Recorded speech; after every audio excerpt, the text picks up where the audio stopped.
అయోధ్య రామ మందిరంలో మరి ఇక్కడికి ఇతర రాష్ట్రాల నుండి ప్రముఖ వ్యక్తులు అయినటువంటి 2016లో మిస్ ఇండియా అయినటువంటి మన హేమ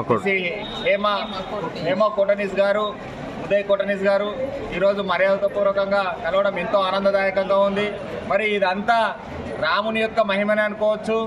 అందరూ ఎక్కడి నుండో భక్తి శ్రద్ధల నుండి వచ్చి ఇక్కడ ఈ చోట మేము కలుసుకుంటున్నామంటే ఈ రామ జన్మభూమి మహిమని.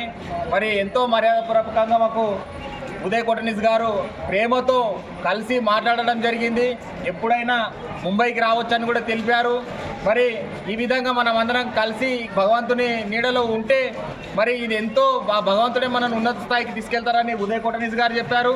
మరి ఉదయ్ కోటనీస్ గారి యొక్క వైఫ్ మరి హేమ కోటనీస్ గారు కూడా అదేవిధంగా మీరు మనమందరం ఒక ఫ్యామిలీ మెంబర్స్ లాగానే మనము ముందుకెళ్తున్నామంటే ఇదంతా భగవంతుని యొక్క దయనని చెప్పారు.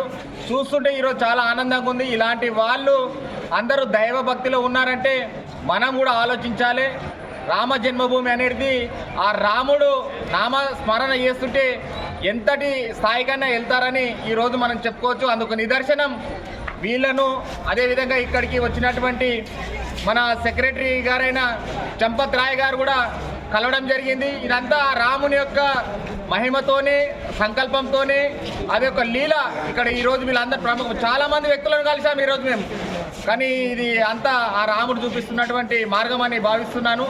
అందుకు నేను ఇక్కడికి వచ్చిన భక్తులకు అందరికీ లక్షలలో తరలి వచ్చారు. దాదాపు రోజు ఇక్కడ ఫ్లోటింగ్ 30 లక్షల మంది భక్తులు వస్తున్నారు. వాళ్ళందరికీ పేరున చేతులెత్తి ధన్యవాదాలు తెలుపుతున్నా. జై శ్రీరామ్. జై శ్రీరామ్. జై శ్రీరామ్. జై శ్రీరామ్.